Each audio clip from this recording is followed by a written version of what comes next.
Hi, welcome to Kevin Alone's audiobook reading Start With Why by Simon Sinek.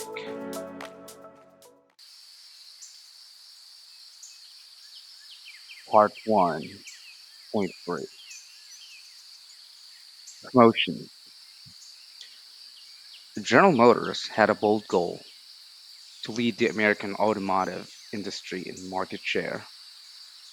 In the 1950s, there were four choices of car manufacturer in the United States: GM, Ford, Chrysler, and AMC. Before foreign automakers entered the field, General Motors dominated. New competition, as one would expect, made that goal harder to maintain. I don't need to provide any data to explain how much has changed in the auto industry in 50 years. But General Motors held fast through most of the last century and maintained its price dominance. In 1990, however, Toyota's share of the US market has more than doubled.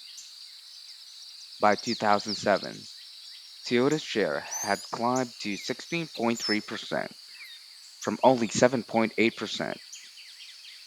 During the same period, General Motors saw its US market share drop dramatically from 35% in 1990 to 23.8% in 2007. In early 2008, the unthinkable happened. US consumers bought more foreign made automobiles than ones made in America. Since the 1990s, faced with this onslaught of competition from Japan, the General Motors and the other US automakers have scrambled to offer incentives aimed at helping them hold on to their dwindling share. Heavily promoted with advertising, General Motors, for one, has offered cashback incentives of between $500 to $7,000 to customers who bought their cars and trucks.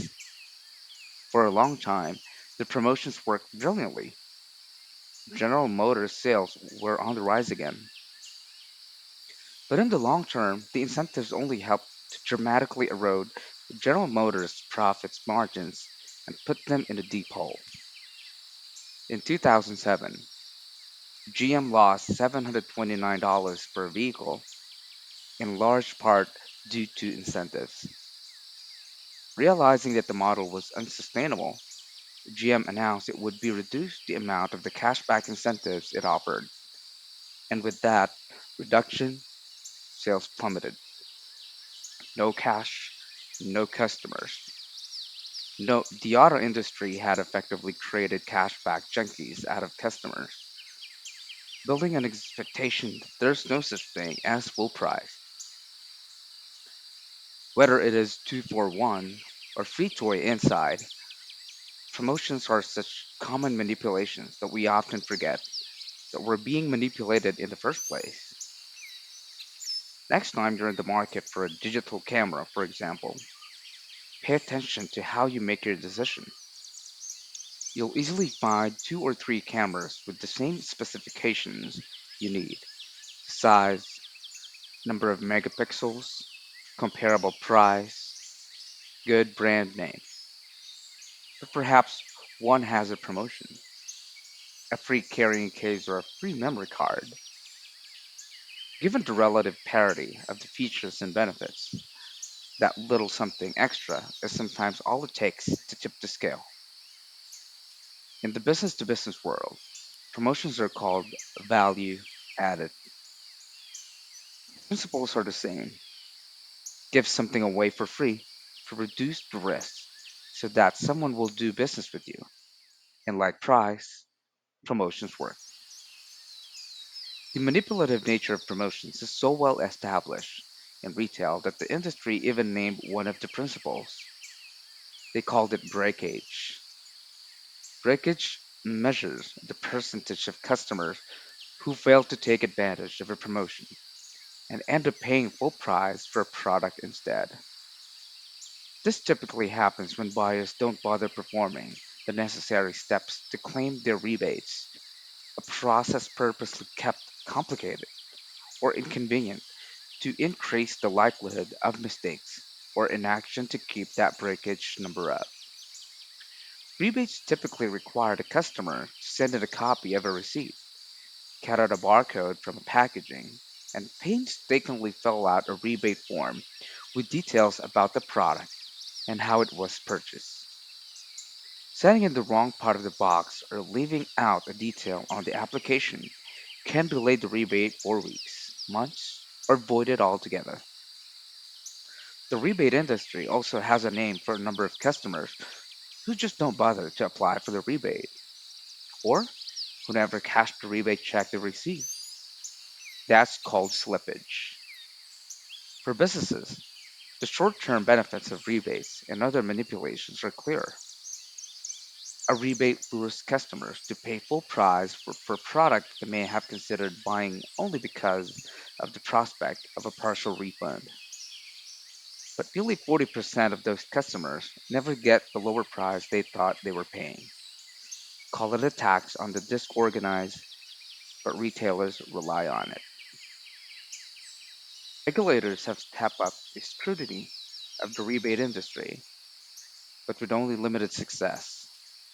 The rebate process remains cumbersome, and that means free money for the seller, manipulation at its best. But at what cost? Fear.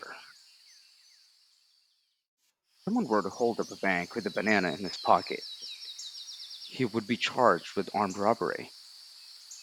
Clearly, no victim was in any danger of being shot, but it is the belief that the robber has real gun that is considered by the law, and for good reason, knowing full well that fear will motivate them to comply with his demands. The robber took steps to make his victims afraid. Fear, real or perceived, is arguably the most powerful manipulation of the lot.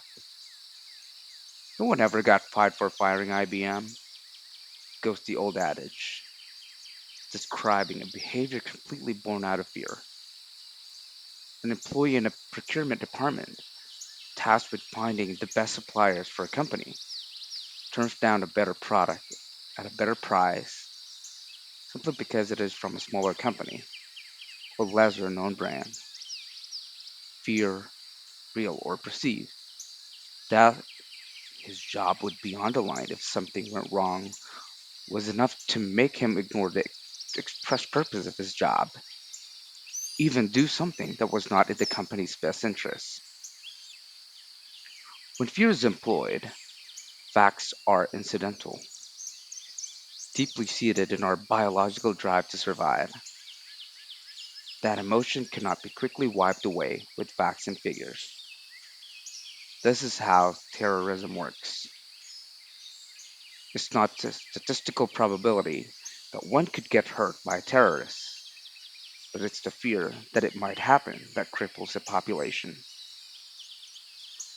A power manipulator, fear is often used with far less nefarious motivation. We use fear to raise our kids. We use fear to motivate people to obey a code of ethics. Fear is regularly used in public service ads, say to promote child safety, or AIDS awareness, or the need to wear seatbelts.